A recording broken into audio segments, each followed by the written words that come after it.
Hi guys. So in this video we will start the chapter number 3 of class 12 physics, the current electricity. ठीक है, तो current क्या होता है सबसे पहले तो वही जानेंगे हम लोग. करंट का डेफिनेशन क्या है? तो simply the rate of flow of charge. ठीक है, in any cross section is called current. ठीक है, तो करंट को कैसे लिखेंगे हम? Current, the rate of flow of charge through any cross section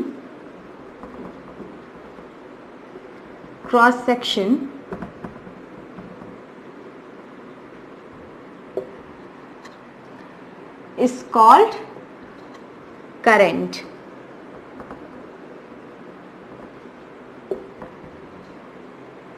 ठीक है, तो करंट के बारे में आप लोगों ने पहले भी पढ़ा है क्लास 10th में. तो 12th में आके थोड़ा सा डिटेल्स है और न्यूमेरिकल्स भी थोड़ा सा ज़्यादा है, बस यही डिफरेंस है. तो करंट जब किसी भी क्रॉस सेक्शन में यूनिफॉर्म फ्लो करेगा तो करंट को हम I से डिनोट करते हैं. और करंट हम कैसे निकालेंगे? Q/T. When flow is uniform. ठीक है, ये तो यूनिफॉर्म जब फ्लो करेगा तब है. अब एवरेज करंट कैसे निकालेंगे? तो एवरेज करंट क्या होता है? Delta Q by delta T. Q क्या है? चार्ज है. ठीक है, तो डेल्टा Q यानी Q2 माइनस Q1 और delta T means T2 minus T1. ठीक है, ये हो गया एवरेज करंट. अब इंस्टेंटेनियस करंट कैसे निकालते हैं? इंस्टेंटेनियस मतलब क्या कि at any instant of time, एकदम शॉर्ट ड्यूरेशन ऑफ टाइम में हम flow of charge, rate of flow of charge निकालेंगे, यानी हम करंट निकालेंगे बहुत ही शॉर्ट टाइम में. ठीक है, तो instantaneous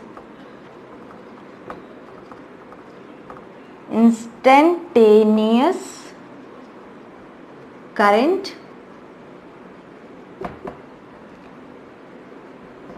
I inst is equal to, limit लगाते हैं हम. ठीक है, delta Q by delta T, और ये क्या हो जाता है हमारा dQ by dt.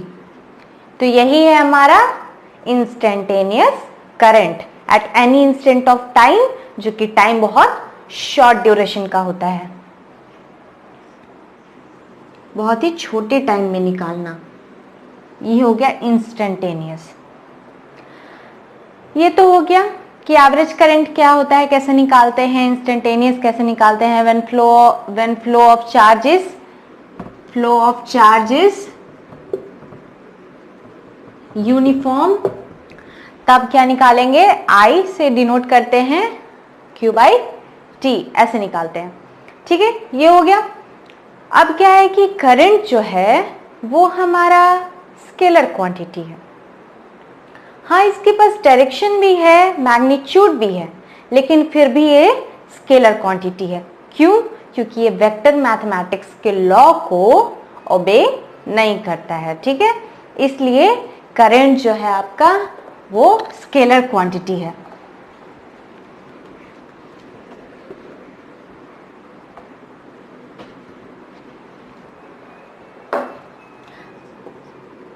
It is a scalar quantity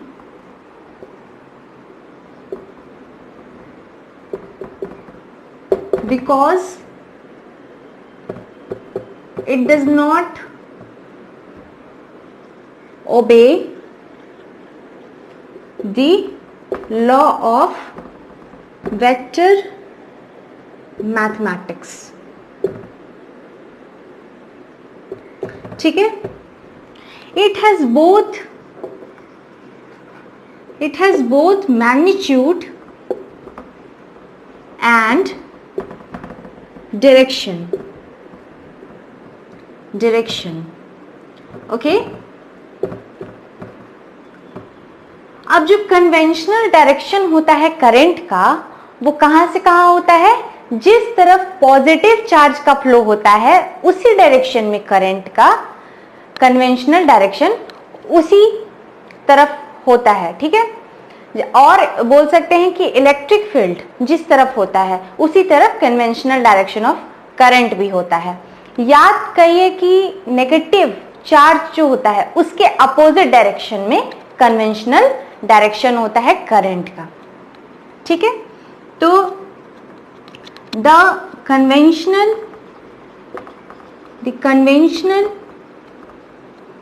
direction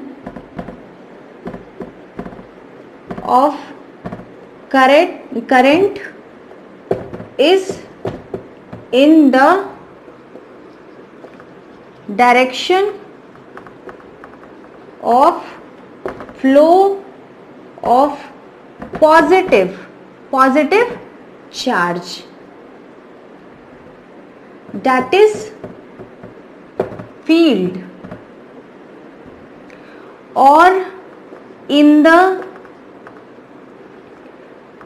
opposite of negative charge। ठीक है, तो नेगेटिव चार्ज जहां से जहां फ्लो करता है उसके अपोजिट डायरेक्शन में करंट का डायरेक्शन होगा, या फिर फील्ड के डायरेक्शन में होगा, या फिर पॉजिटिव चार्ज जिस डायरेक्शन में फ्लो कर रहा है उसी डायरेक्शन में करंट का डायरेक्शन होगा। ठीक है, तो ये हो गया आपका। अब एसआई यूनिट क्या है? एसआई यूनिट इज एम्पियर, ए से डिनोट करते हैं। ठीक है, अब करंट देखिए, फिगर से मैं बता देती हूं कि डायरेक्शन कैसे होता है इसका। देखिए, जैसे ये कोई कंडक्टर है जहां पे पॉजिटिव चार्ज है, तो करंट का डायरेक्शन, ये पॉजिटिव चार्ज इस तरफ फ्लो कर रहा है तो करंट का डायरेक्शन इसी तरफ होगा और फील्ड का भी डायरेक्शन इसी तरफ होगा। यही जो नेगेटिव चार्ज है तो नेगेटिव चार्ज का फ्लो किस तरफ होगा? इस तरफ। ठीक है, क्योंकि नेगेटिव पॉजिटिव की तरफ आएगा, लेकिन यही फील्ड का डायरेक्शन इस तरफ हो जाएगा और करंट का भी डायरेक्शन इस तरफ हो जाएगा। ठीक है, इस तरफ हो जाएगा करंट का,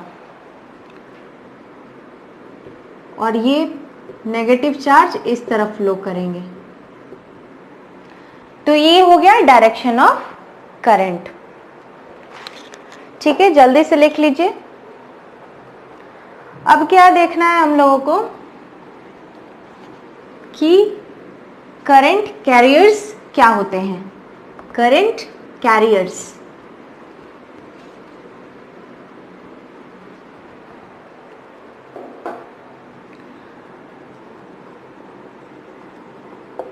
करंट कैरियर्स जो वर्ड है उसी से पता चल रहा है कि जो करंट कैरी करे उसको हम करंट कैरियर्स बोलते हैं। तो ये होते हैं चार्ज्ड पार्टिकल जो फ्लो करते हैं और करंट खुद के साथ लेकर फ्लो करते हैं, तो इन्हीं को हम बोलते हैं करंट कैरियर्स, जो कि फ्लो इनका डिफरेंट डायरेक्शन में होता है। ठीक है, तो हो जाएगा the charged particles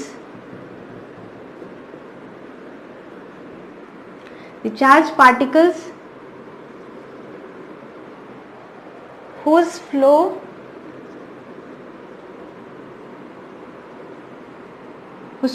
is in a definite direction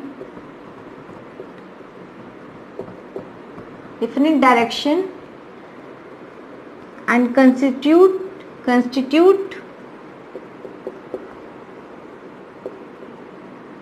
current is known as current carriers.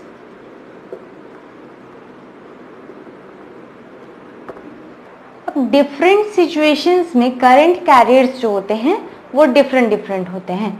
तो पहले हम सॉलिड्स में देख लेते हैं। Solids, conductors like metals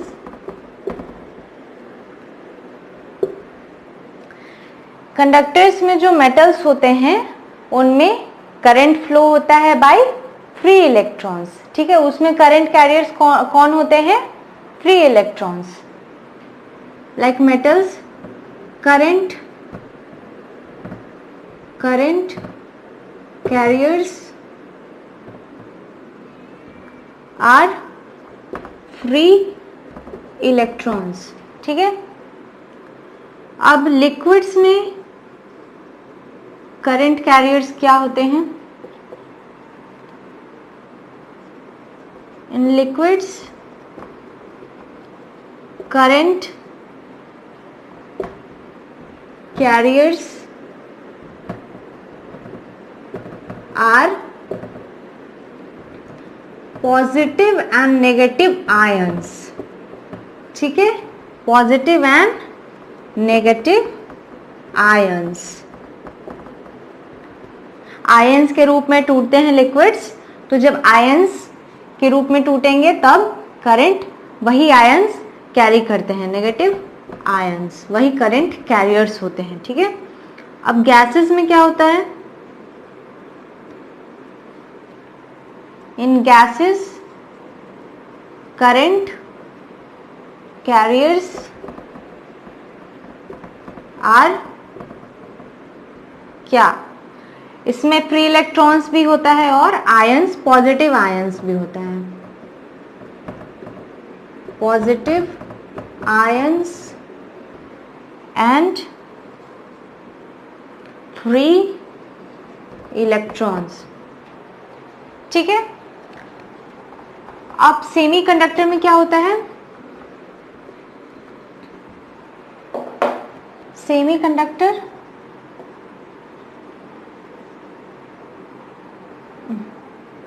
semiconductor में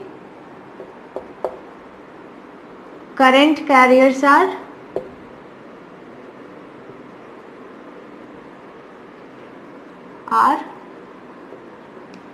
होल्स एंड फ्री इलेक्ट्रॉन्स। ठीक है, ये हो गया करंट कैरियर्स। अब क्या है कि कंडक्टर में जो है वो तो फ्री इलेक्ट्रॉन्स होते हैं, करंट कैरियर्स, लेकिन कंडक्टर में क्या होता है कि नंबर ऑफ जितना नेगेटिव मतलब नेगेटिव जो चार्जेस होते हैं, यानी क्या हो जाएगा, इलेक्ट्रॉन्स, उतना ही प्रोटॉन्स भी होते हैं यानी पॉजिटिव चार्ज। तो number of negative charge is equal to number of positive charge हो जाते हैं, इसीलिए नेट चार्ज क्या हो जाता है? 0। तो जब फ्री इलेक्ट्रॉन्स होंगे तभी वही चार्ज कैरियर्स होंगे, करंट कैरियर्स होंगे, और तभी करंट जो है फ्लो करेगा। लेकिन जब फ्री इलेक्ट्रॉन्स नहीं होंगे तो पॉजिटिव और नेगेटिव चार्ज दोनों मिला के क्या हो जाता है? वो इक्वल हो जाता है, क्योंकि जितना नंबर ऑफ इलेक्ट्रॉन्स होता है उतना नंबर ऑफ प्रोटॉन्स होता है। तो अगर प्रोटॉन से कम या ज्यादा होगा इलेक्ट्रॉन्स तभी जो है करंट फ्लो होगा। ठीक है, ऐसे नेट चार्ज 0 हो जाता है कंडक्टर में अगर दोनों इक्वल हो जाते हैं, पॉजिटिव और नेगेटिव चार्जेस। तो नोट करके लिख लीजिएगा इस बात को। अब देखेंगे current through a non uniform cross section conductor. जिस कंडक्टर का नॉन यूनिफॉर्म क्रॉस सेक्शन है, मतलब वो पूरा कंडक्टर है इस टाइप का, कुछ इस टाइप का है, ठीक है। फिर ऐसे है कुछ, मान लीजिए फिर ऐसे है, तो इसका क्रॉस सेक्शन क्या हो रहा है, पहले बड़ा था फिर छोटा हो गया और छोटा हो गया। Current through conductor of none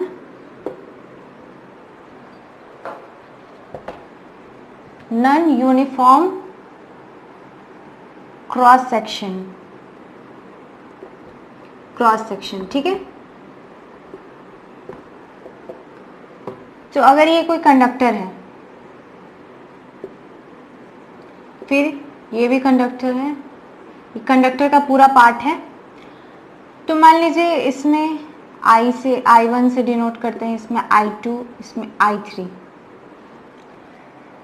तो करंट जो है क्रॉस सेक्शन एरिया से बदलेगा नहीं, जितना करंट उसको दिया गया है इस कंडक्टर में फ्लो हो रहा है वो यूनिफॉर्म होगा, ठीक है। भले ही क्रॉस सेक्शन एरिया इसका नॉन यूनिफॉर्म है लेकिन करंट इक्वल होगा। I1 is equal to I2 is equal to I3। वो इस पर डिपेंड नहीं करता है करंट कि क्रॉस सेक्शन एरिया कितना है, ठीक है। तो देखिए नेक्स्ट क्या है हमारा, करंट इन डिफरेंट सिचुएशन। तो फर्स्ट सिचुएशन क्या है हमारा, due to translatory motion of charge. जब चार्ज क्या कर रहा है, ट्रांसलेटरी मोशन। मान लीजिए n पार्टिकल्स हैं जिनके पास q चार्ज है। अब वो क्या कर रहा है, पास कर रहा है एक गिवन एरिया से और टाइम t ले रहा है, ठीक है। तब करंट फाइंड करने बोलेगा तो हम डायरेक्टली क्या कर देंगे, NQ/T, n जो नंबर ऑफ पार्टिकल्स दिया हुआ है और q for charge by time. तो ये हो जाएगा हमारा फॉर्मूला करंट का। अब मान लीजिए बोल रहा है कि n पार्टिकल्स है, per unit volume n particles है और सारे पार्टिकल्स के पास चार्ज q है और वो क्या वेलोसिटी v से मूव कर रहा है। तब current through cross section area क्या हो जाएगा, I is equal to NQVA। तो n for number of particles, q for charge, v for volume and a for cross section area. तो अगर क्वेश्चन में अगर ऐसे दिया हुआ है आप लोगों को कि n पार्टिकल्स है पर यूनिट वॉल्यूम और सबके पास चार्ज q है, वो वेलोसिटी v से या फिर कोई भी वेलोसिटी अगर दिया हुआ है कि उससे मूव कर रहा है थ्रू क्रॉस सेक्शन एरिया, तो करंट फाइंड कीजिए, तो डायरेक्टली आप क्या कर देंगे, NQVA, ठीक है। और अगर आप लोगों को बोल रहा है कि n पार्टिकल्स है और चार्ज q है सबके पास और मूव कर रहा है through a cross section area and time t, तो करंट फाइंड कीजिए, तो NQ/T। बहुत सिंपल है, बहुत ज्यादा सिंपल है। सेकेंड सिचुएशन हम देखते हैं। सेकेंड है हमारा due to rotatory motion of charge. अब क्या दिया हुआ है कि कोई पॉइंट चार्ज q है जो क्या कर रहा है, सर्कल में मूव कर रहा है और सर्कल का रेडियस r है विथ स्पीड v। फ्रीक्वेंसी दिया हुआ है, एंगुलर स्पीड दिया हुआ है और टाइम पीरियड t दिया हुआ है, ठीक है। Angular speed omega, then corresponding current I क्या हो जाएगा, चार्ज इनटू फ्रीक्वेंसी। तो फ्रीक्वेंसी को 1 बाई टाइम पीरियड होता है, इनवर्सली प्रोपोर्शनल टाइम पीरियड के, तो Q/T हो गया, क्योंकि ऐसे भी इसको हम लिख सकते थे 1/T फ्रीक्वेंसी को, ठीक है। तो Q/T हो गया। अब क्या हो गया, ये टाइम, तो टाइम क्या लिख सकते हैं हम, velocity by speed by distance. तो स्पीड बाय डिस्टेंस हमने कर दिया, स्पीड हम लोगों को v में दिया हुआ है और डिस्टेंस क्या है 2πr, ठीक है।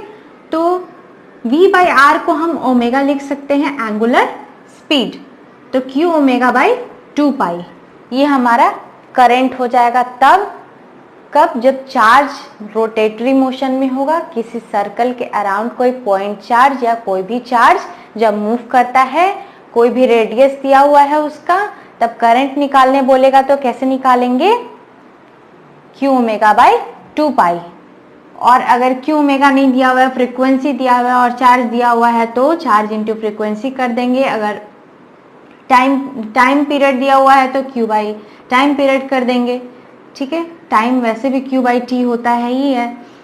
अगर सिर्फ हमारा क्या स्पीड दिया हुआ है और डिस्टेंस तो 2 पाई आर होता ही है, तो ऐसे भी निकाल सकते हैं, ठीक है। तो ये हो गया हमारा सेकंड सिचुएशन हो गया। अब एक एग्जाम्पल हम लोग बनाएंगे, ठीक। अब देखिए एग्जाम्पल दिया हुआ है, an electron is moving in a circular path of radius 5.1 into 10 to the power minus 11 meter at a frequency of 6.8 into 10 to the power 15 revolution per second. Find the equivalent current, ठीक है। तो solution देख लेते हैं। Frequency हमारा दिया हुआ है, ठीक है, दिया हुआ 6.8 इंटू 10 टू द पावर 15। तो टाइम क्या हो जाएगा 1/6.8 इंटू 10 टू द पावर 15 हो जाएगा ये सेकेंड। अब I is equal to Q by T होता है। तो इलेक्ट्रॉन है तो इलेक्ट्रॉन का कितना चार्ज होता है 1.6 into 10 to the power minus 19 coulomb. तो लिख सकते हैं 1.6 into 10 to the power minus 19। अब क्या है 1/t है, तो 1/t क्या हो जाएगा, ये 6.8 ऊपर हो जाएगा, ये अप्रोक्सीमेटली इतना आएगा ampere, 1.1 into 10 to the power minus 3 ampere, ठीक है। तो ये हम लोगों ने एग्जाम्पल भी बना लिया। तो इस वीडियो के लिए इतना ही, और नेक्स्ट वीडियो में हम लोग करंट डेंसिटी पढ़ेंगे। तब तक अच्छे से रहिए, सेफ रहिए और स्टडी हार्ड, ठीक है।